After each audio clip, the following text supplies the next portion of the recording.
Hi, welcome to Hope in the Light of Suicide. I'm Tammy White. I'm the founder of the Bobby White Foundation. And today, as you can see, things are much different. But I have a special guest. We got a new set, and I have a special guest here with me today, Joan Hill. Hi. She's here to share with us her special story. But before we get to that, I do need to thank our producer, John, and Area 52 Media Group, because if it wasn't for them, we wouldn't be here. And also, DeLynn Gaston with the mortgage firm is one of our sponsors. And if you're in need of buying a house, refinancing a house, new first-time buyers, anything, this woman, she's the best. So make sure you get a hold of her. So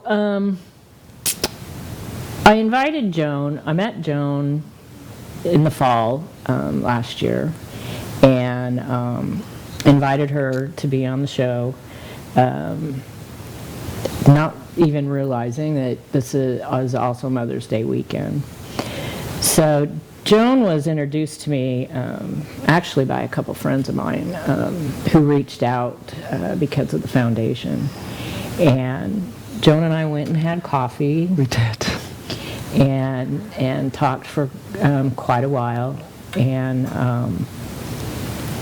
so we got Kleenex just in case.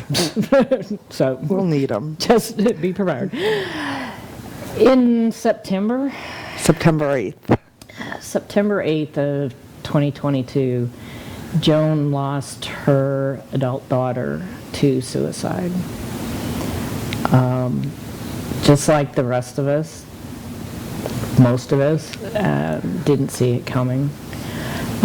So, Joan, let's just start out with whatever you feel comfortable leading up to, and you don't have to go into details, but what you feel comfortable talking about, like we did when we were having coffee. Right. And about Brittney. She was 34 years old. She was a nurse, a mother of two. They just bought their home in May. She bought a new car. I knew nothing was wrong, nothing. We got our hair done once a month on a Wednesday, and it was that Wednesday that we were due to get our hair done, and she didn't show up. I called. I asked her boyfriend, Kyle, and he said he knew where she was and he would call me back, and 2 sheriff's officers showed up at the hair salon to tell me my daughter was gone. She sent me a text that morning that said, "I love you, thank you for being the best mom ever," but I'm sorry. That wasn't unlike her to send those texts. Mm-hmm. I just told her, "Thank you for being the best daughter ever," and that was that. I thought about calling her on the way to work, and I said, "No, I'll see her. I'll see her this afternoon." We were close, and I knew nothing.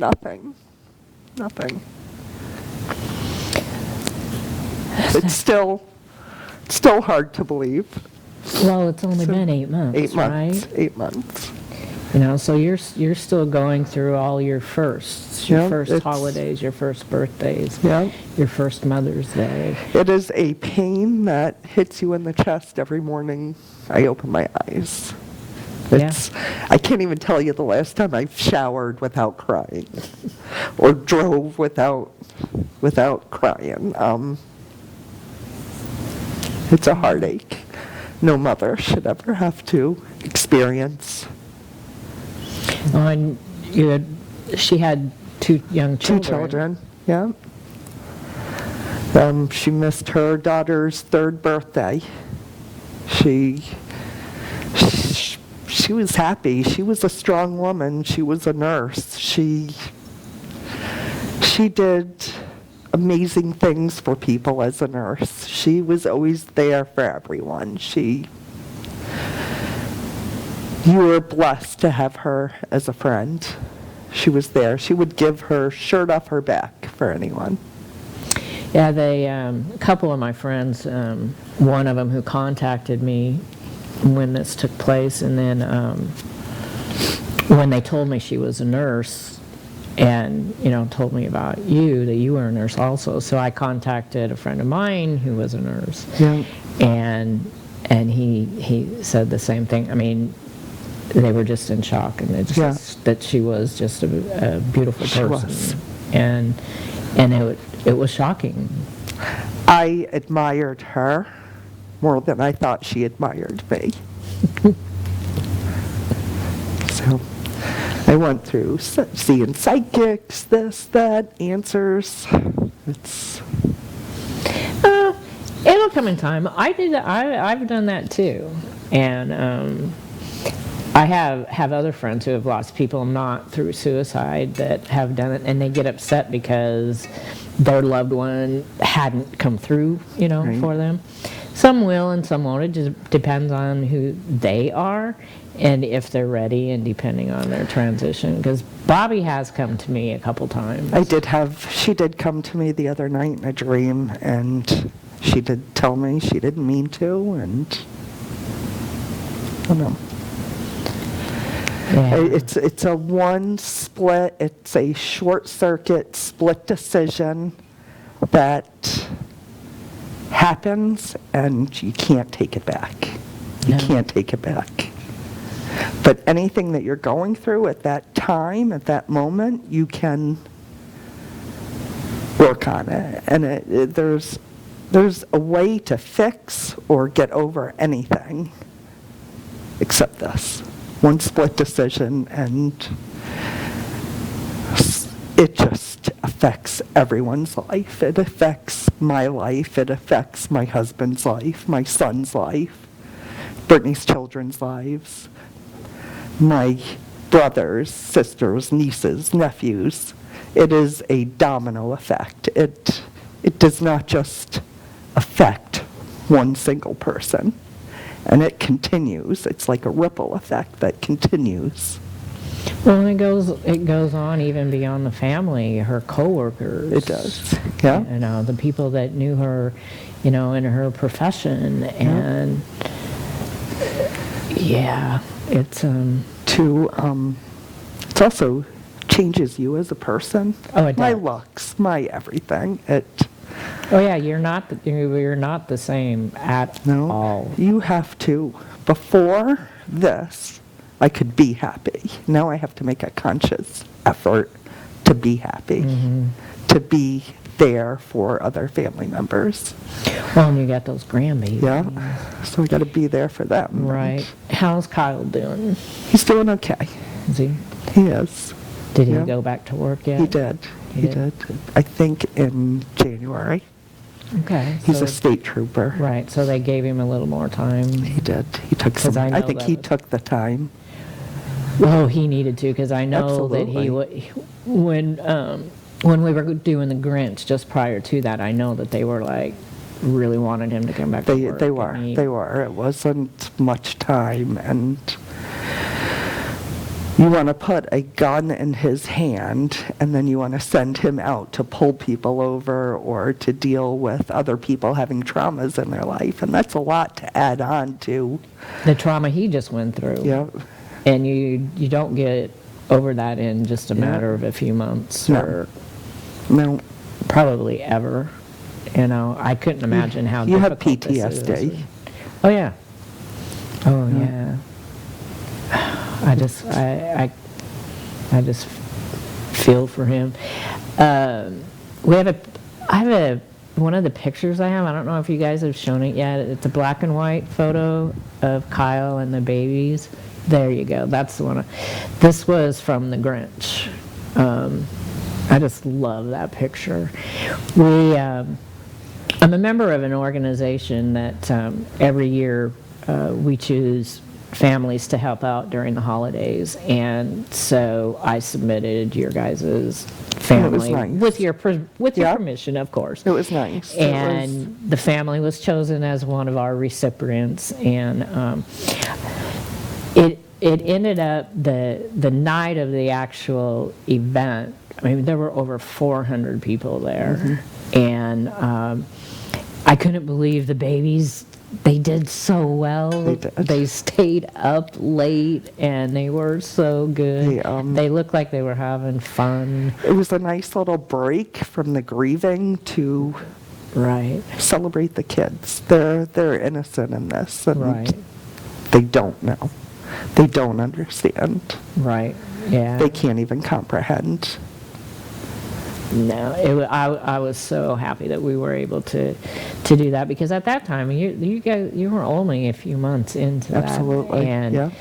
those big holidays are so hard. They were. It was. But that's the night that we gave out presents and stuff, and it was so cute. I don't have pictures of them, but the two little ones got bicycles. They did. And they were so cute riding around the inside of the... And then when we came outside, there were other bikes out there. Maddie thought they were all for her. Oh, no.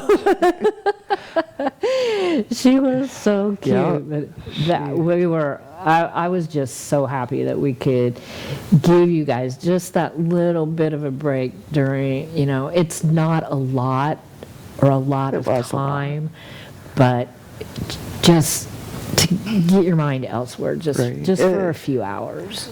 So before my daughter had passed away, I knew nothing of any of this.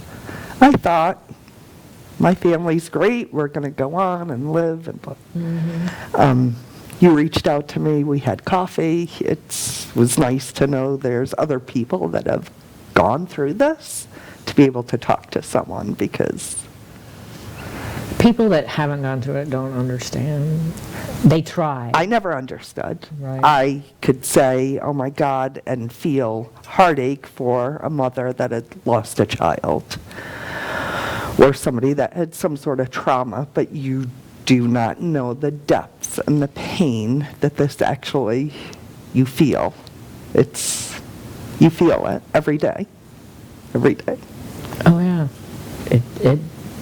And unfortunately, it's not something that goes away. No.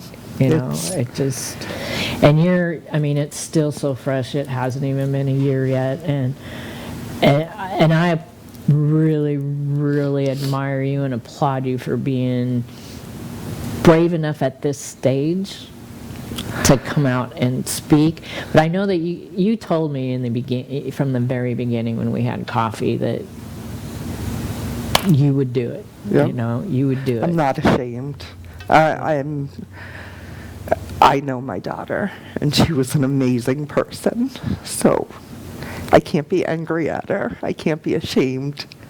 I have to, whatever I can do, if any good can come from this, if we could stop one person or ease one family's trouble, that they know they're not alone. I think the biggest thing, if you didn't reach out to me or I knew nothing of this, just feeling alone in this. I can have all the family I want, all the friends, everything, but until you can relate, there's a special bond for people that have gone through this.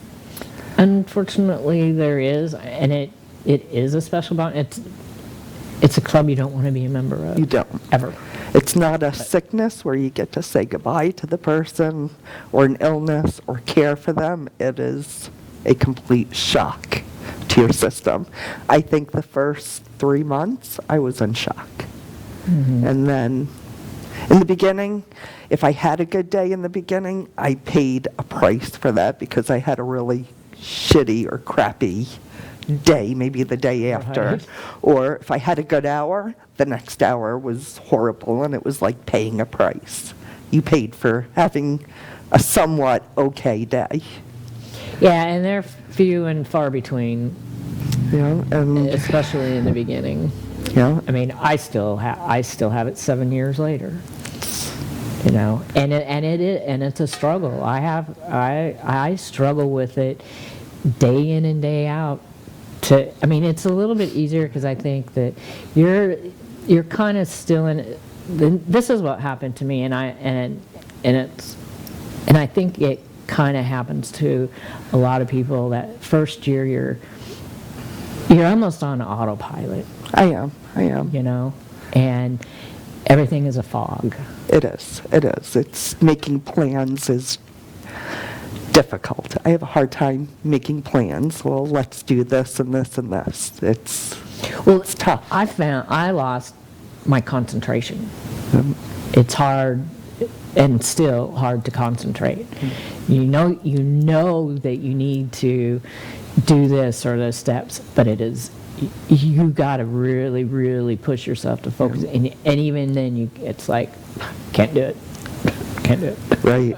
It's take one moment at a time, 1 hour at a time, and with each hour that passes, that's a milestone for anybody grieving. Well, again, I'm just so grateful that you could do this and share with people, because I think it's really important, because, and you and I have talked about this before, it's really important for people to talk. Absolutely. You need to talk about it. Absolutely. You know, and that's why you were so forthright with, if you need me to come and talk, I'll come and talk. You know, you have to talk about it. Absolutely. I'm grateful that you met with me and we had coffee and to talk, and that there were other people. I always thought that suicide, it's never going to happen to my family, and that's just depressed people when they do this, and it's not just depressed people. My family's no better than anyone else's, so I can't turn around and say, why me, why my family? My family is no different than any other family out there in this world. And that's the thing. It can happen to anybody. It can. You know, because you look at your family, your circle, and like you said, you think, oh, this couldn't happen to us, but it can. It can. It doesn't matter. There's no discrimination. My daughter has never shown any signs of depression. And from what I've read, those are the ones you worry about, the ones that hold it all inside and don't let it out and don't share it. And I could be that way. But then you don't know. You don't know. Still don't know. Absolutely. You know? And that's too. Lately, it's come out, and I tell people, especially if. And it doesn't really matter what it is, but if it's something hard, or the holidays, as a for instance, you know, because around you everybody's all happy and joyful, and of course you're not, because the holidays aren't good for you.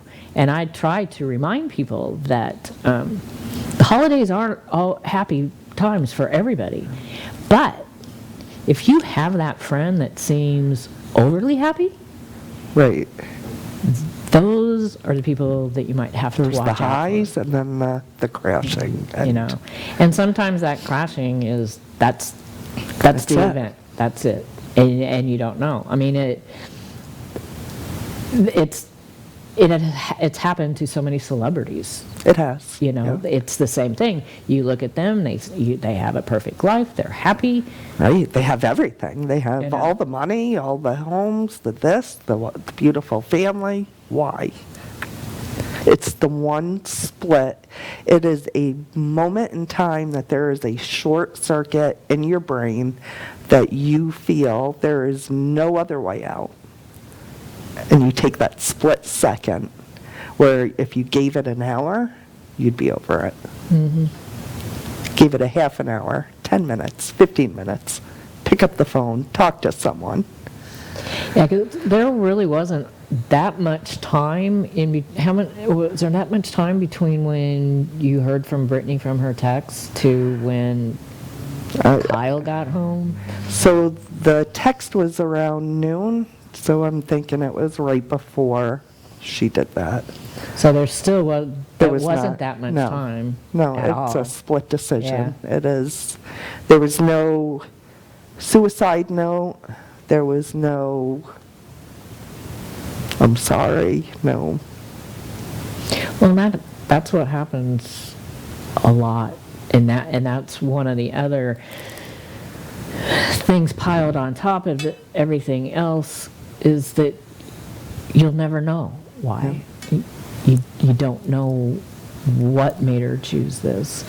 It was the same way with Bobby. It was a 2-hour time span. So yours was like probably about the same time, 2 or 3 hour time span. And that... She was working that day. She was talking to people at work, and they didn't see anything. She didn't say anything, and they were laughing and joking about something, and something happened. I don't know. Yeah, and we're left to pick up the pieces. Right. And just if she would have just picked up the phone and called me, things would be different right now. I feel. Right. Do I know that for sure? No. No, we're all on a journey, and we just don't know. We don't. We just don't know. It, What else would you like everybody to know about Brittney? She was beautiful. She was funny. She had the most amazing sense of humor. She worked hard. She worked 2 jobs at one point. She worked at a printing company and then worked nights as a nurse, and she did that for years. We went to nursing school together. Oh, how cool. We did. Yeah. She was a great person. If I needed something, I could call her and she would have been there. She was my best friend.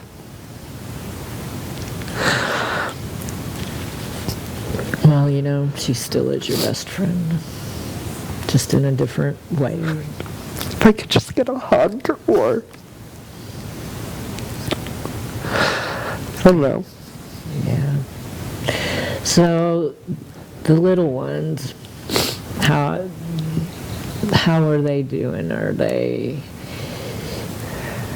The little boy, he's in probably preschool, or is it school? He is 6, 7. He's 7. Oh, that's right. 7. He is a little bit, 'cause he was... Maddie turned 8 in November 19th. I had them 2 weeks ago. So, and I did cry a little with Maddie. I was getting her dressed, and she came up. She said, "Mom, you'll be back."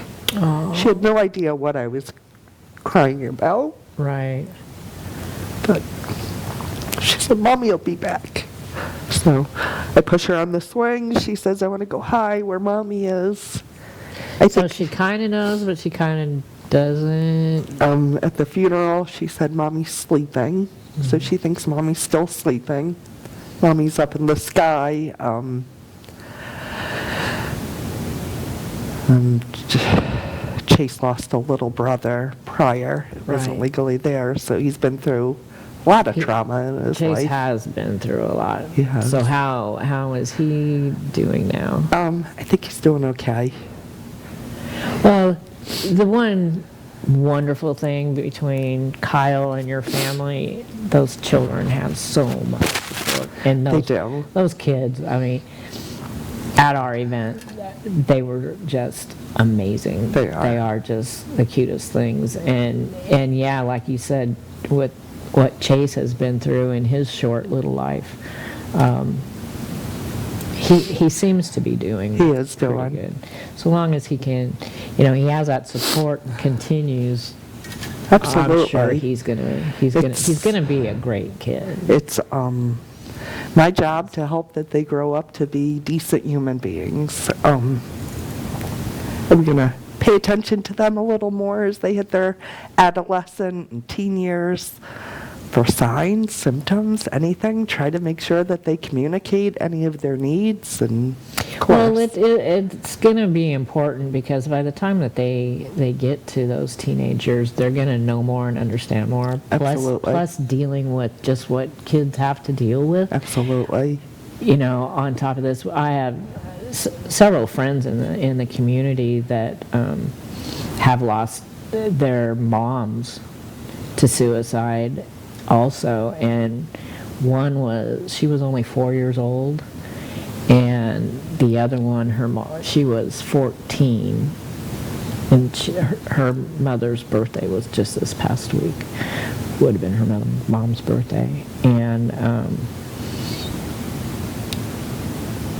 I have another friend who her mom, it's one of those questionable whether it was actually a suicide or an accident, and I think sometimes too that gets blurred on the accident side because they don't want to look at it. Was it really a possibility?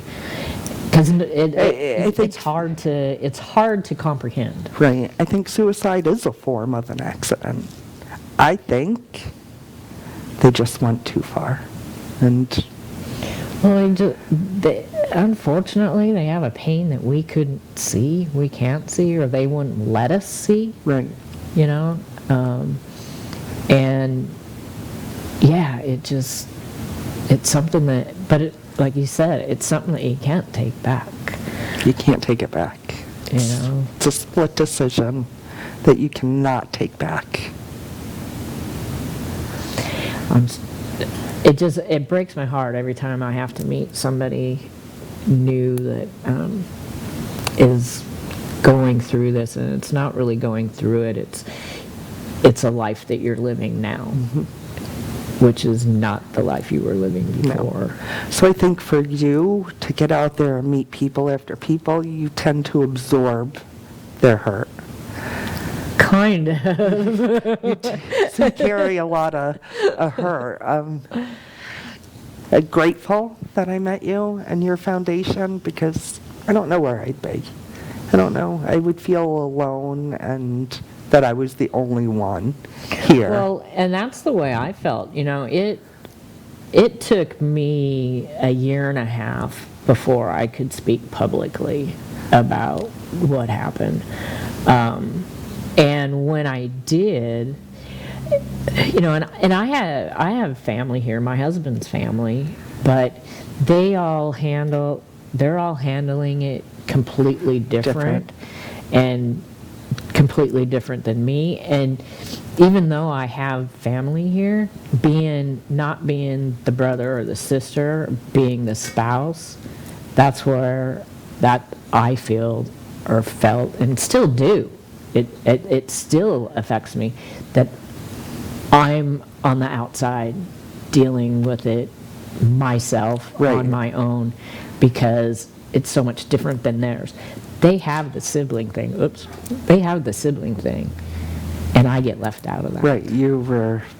You know, and it's, yeah. And fortunately, when I did make the decision finally where I could deal with it, because even in the beginning, like about half the people knew how Bobby died and half of the people assumed that he died because he had MS for 25 years, that it was complications from MS. Right. Well, there were a couple of people that I just let them believe that because they didn't really need to know. You know, you do have those people. Absolutely. But when I finally did decide to speak publicly and start this foundation, and the foundation was started because of exactly the way you felt. That's the way I felt. We were talking before we started the show how the first responders, they just leave you with nothing, and you don't know, is there any resources, or am I going to have to travel this road alone? Absolutely. And that's why we started the foundation, because that's what happened to us too. And 7 years ago, there were it's amazing, there were much fewer resources than there are today. But even still today, there's not enough resources, and people don't know how to get to them. I would have no idea. You know, or it's too expensive to go see a therapist, or, you know, and making it accessible to people, that because when we're in so much pain in the moment that it's hard to comprehend what to do and where to go Right. next. You don't know. And like you said, you're in a fog. You can't think. I did go to one therapist, and she seemed very uncomfortable talking to me, and wasn't for me. I will go see another therapist, but that's also tough to find Well, the yeah. right therapist Well, that can deal with this. Right, exactly. And that's what happens to people a lot of times is that they'll go to a therapist and it's not the right fit. So then they give up because then you think, oh, nobody's going to understand, Right. even them. But there are people out there. The thing is, it's, try again, because yeah. there's going to be somebody out there that you connect to. I was the same way and it actually went back 30 years from the trauma of my first husband being killed and being sent to a therapist. And it was a disaster. And so, through the beginning of dealing with Bobby's death, a lot of people asked me, are you seeing someone? You really probably should see someone. And I was adamant, nope, been there, done that. Right. It was a disaster. And it wasn't really until about a year and a half ago, I found, what is it? I think it's Empath Healthcare. And I was on a webinar for something that had to do with this stuff. And I found that they had a suicide-specific therapist. That's what you need. Yeah, and she was in their office in Palm Harbor, so I contacted them because by that point I had gone through a pretty severe period of depression for about 5 months and worked my way through it, but I didn't want to go through that again, and so I figured, well, let's go ahead and give it a try. And the cost was extremely reasonable, so we do have that information. But she was a good fit for me. Good. But I only went to see her probably about 4 or 5 months, and I probably should have gone back, but I haven't yet. But you can still go back. But that's just it, And if I feel that, yeah, maybe I, better, then all I got to do is call up. She's getting busier and busier, but we are starting to get more resources like that finally in the community. Right, and there's very little grief groups around here to help with that.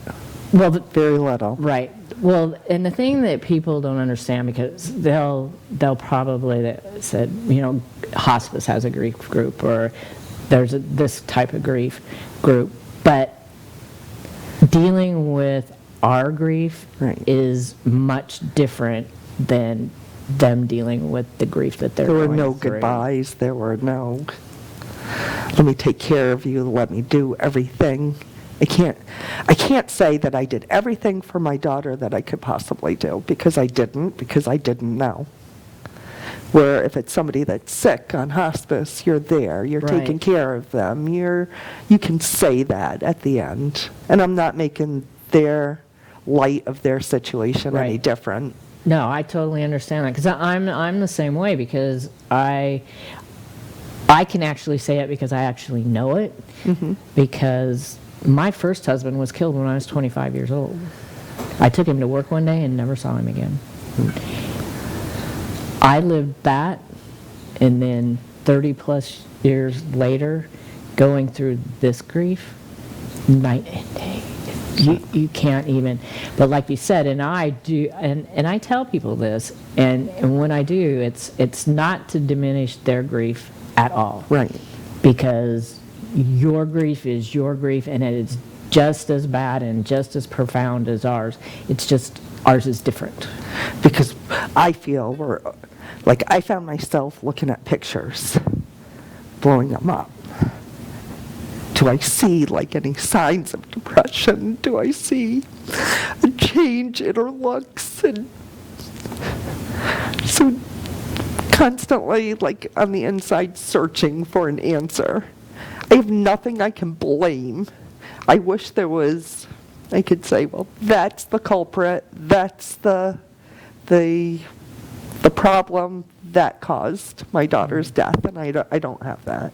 I can't say it was cancer, it was she smoked, or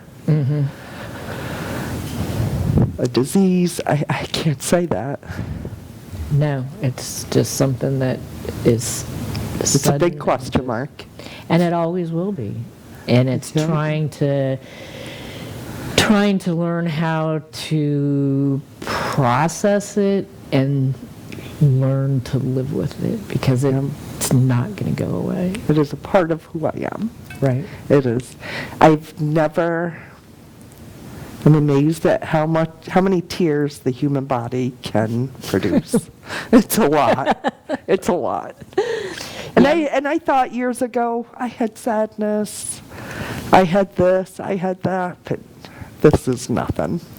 I had a bad day. I spilled coffee all over and Right. got into a car accident or a fender bender or this, that. This is nothing. This is every day I live with it. People avoid me on the roads if they see me driving and crying. They go around me or steer clear of me. It doesn't matter where I'm at, what I do. If I cry, I cry.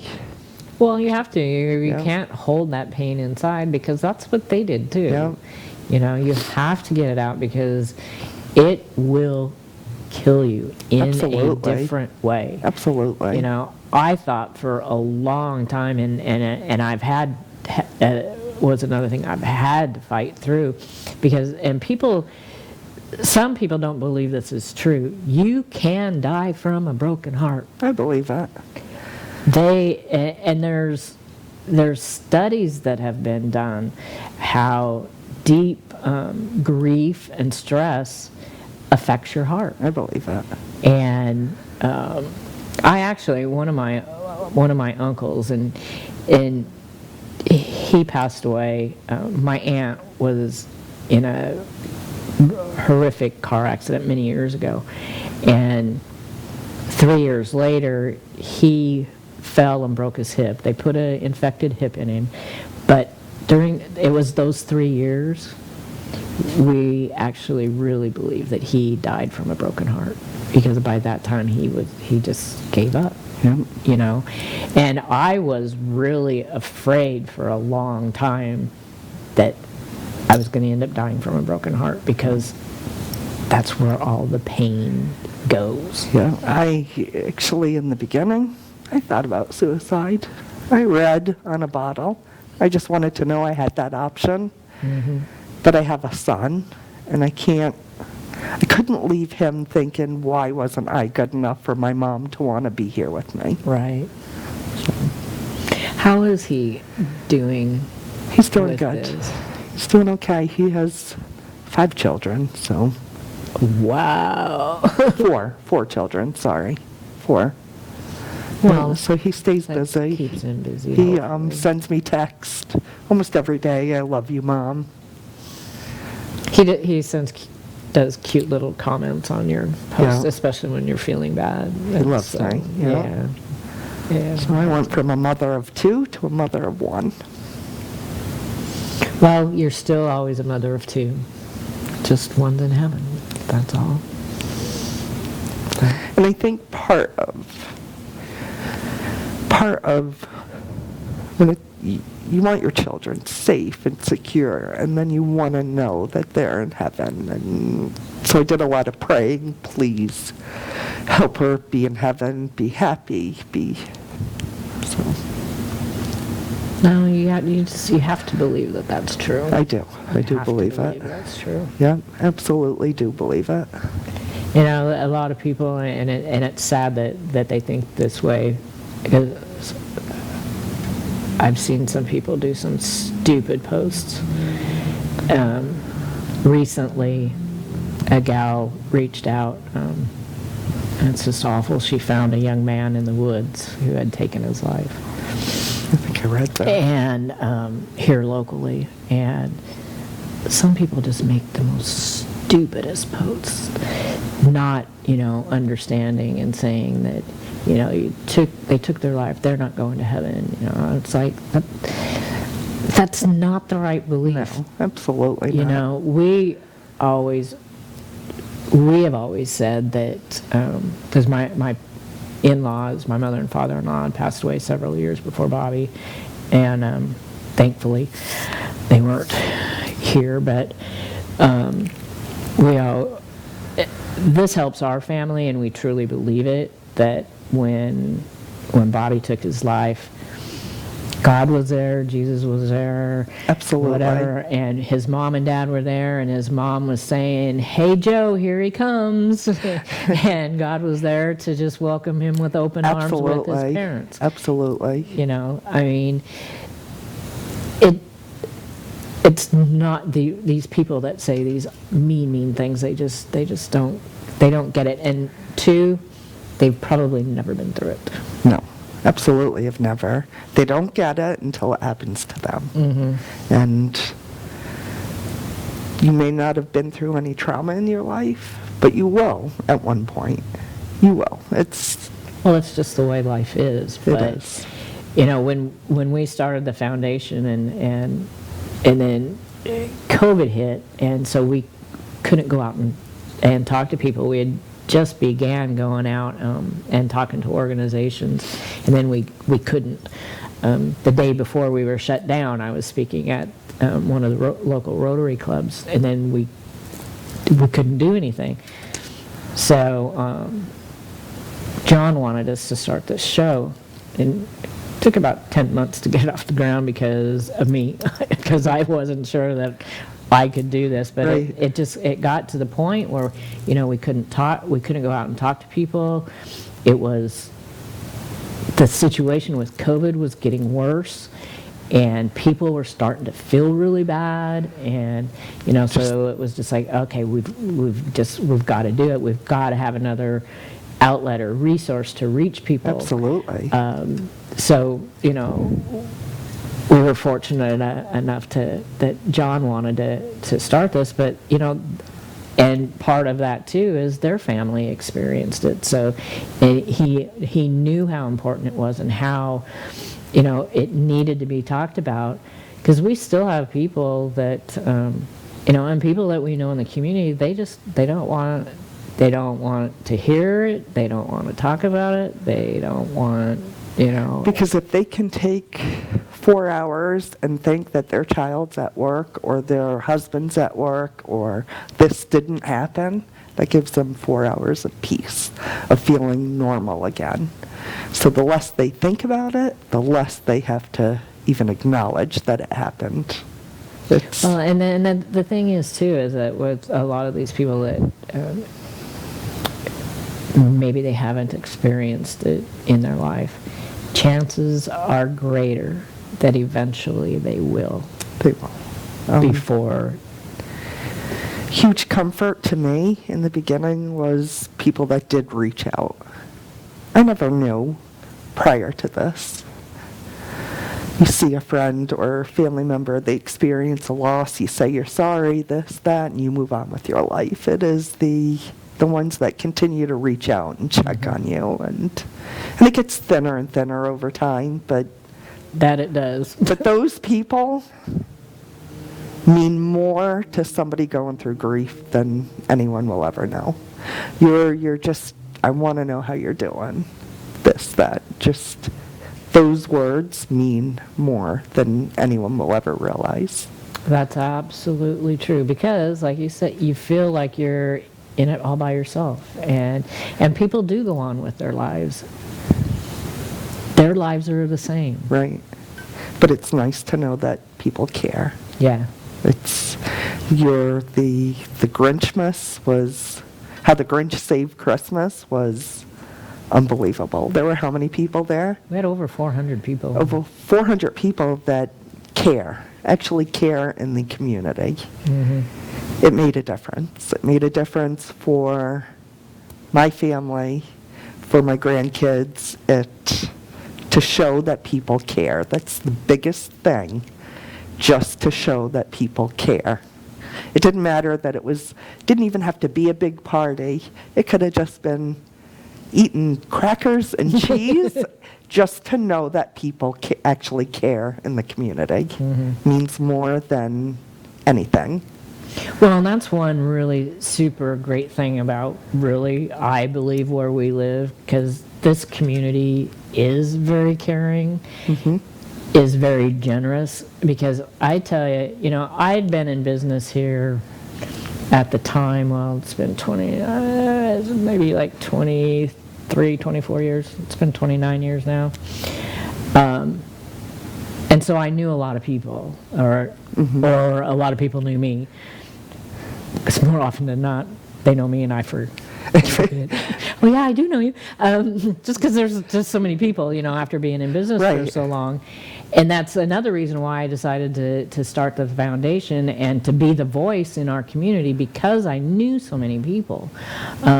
It's not what I wanted or thought I'd ever be doing at this point in my life. Nobody wants to set out and say, hey, I want to go through this trauma in my life. And I'm going to come and talk to you about suicide, you know. That's just, I was preparing for us to retire. I was preparing for our retirement. to enjoy life. Yeah. Like everyone else. Everybody else's plans. You work, you raise your kids, you retire, and you enjoy your golden years. Right. And then you don't. No. And I tell you, if it wasn't for the community, this community that we live in, I don't know how I could have got through Absolutely. to even today. Yeah, you know? absolutely. And there are so many people that helped me on so many different levels. It may not have been every day, it may have been here, it may have been there, but you know, someone always showed up just at the right time. Absolutely. Or said just something that I needed to hear at just the right time. Probably more so than my own family. It was our community. Yeah, people they're afraid. I don't know what to say, this, that. But just simple, how are you? Do you need anything? I'm here for you. Just find 3 words to let somebody know you're thinking of them, and it means a lot. A lot.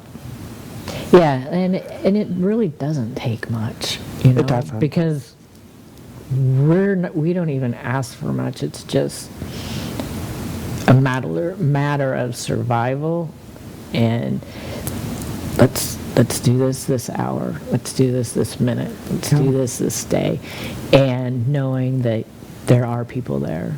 Absolutely. That care. Yeah. Because the people that aren't there, they're the ones that don't understand. They haven't been there, or they don't have that amount of empathy. But I tell you what, I did have somebody that I know, he lost his sister to suicide, and he was so angry.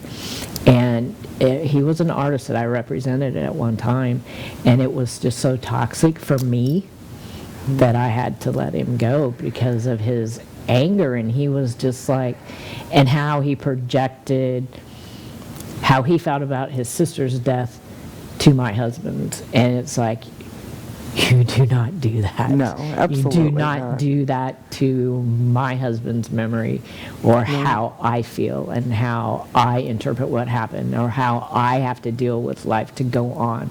If you're going to be angry and be that mad and be that toxic to yourself, keep that over there. Absolutely. Because I can't take that. You can't take that for your daughter. No. I can't take that for my husband, because we love them too much.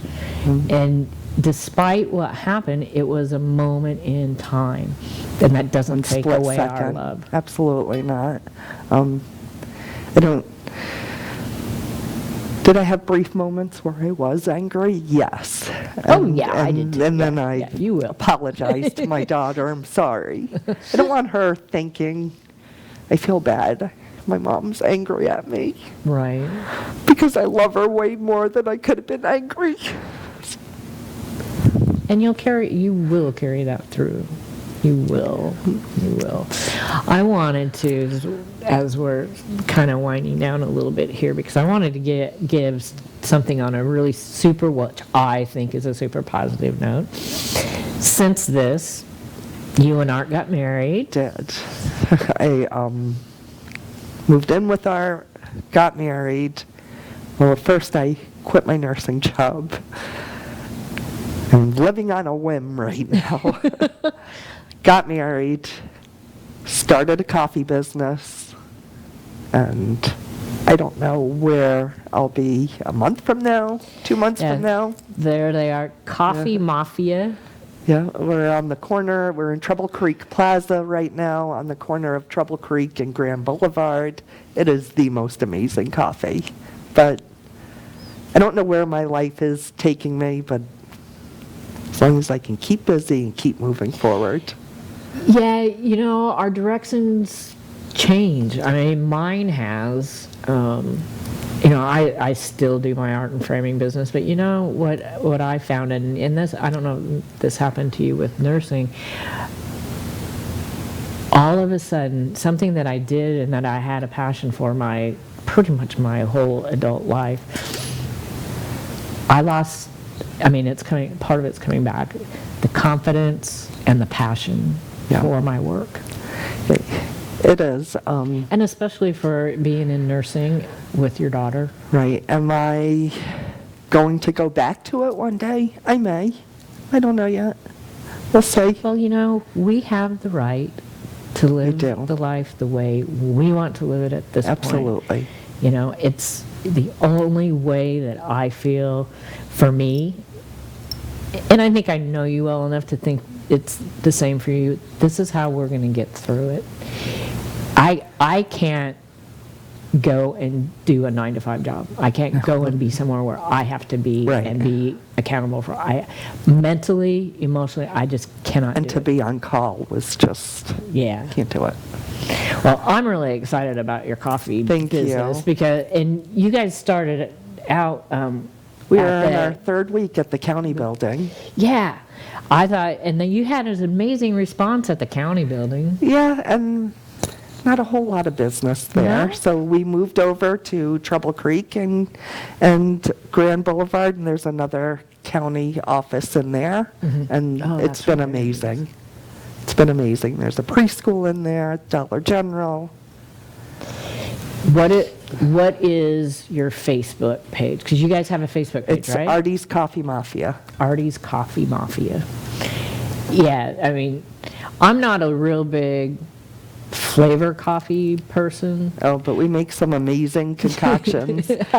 I know. I see the pictures of them, and I like my coffee hot, just cream, but we do. well, you put the post on there the other day where what was it? How do you like your coffee? And it went from really creamy to black, and mine was black. and I don't like it cold. To me, it's just me. And I did try a cold coffee once, but I'm like, if you're gonna have coffee, you have coffee, black, hot coffee, not cold, frilly coffee. So my husband makes this cold brew. It's amazing.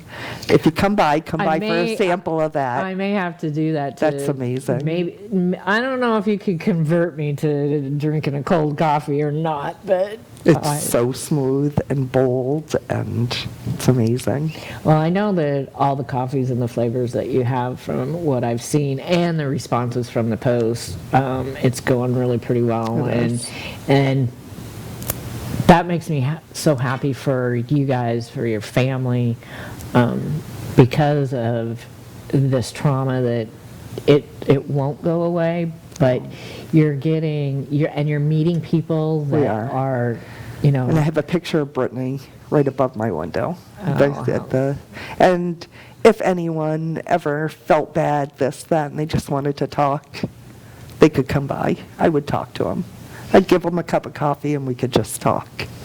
That's one thing that I'm so amazed with you, because seriously, at the point that you're in, where I was at that point, I don't know how much of that I could do. I could not be sitting here like you are. Right. Like I said, it took years and 10 months of John in my ear to get me to do this. I don't want anyone to ever have to feel what I feel, what you feel.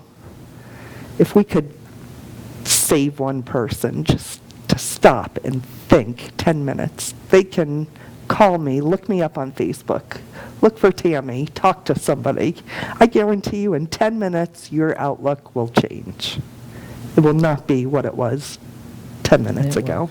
And if you don't reach out to us, we have the National Suicide Lifeline numbers.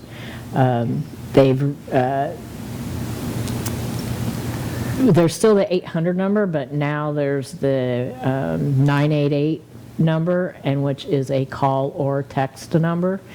And make sure you have these numbers in your phone. You just never know when you might need them.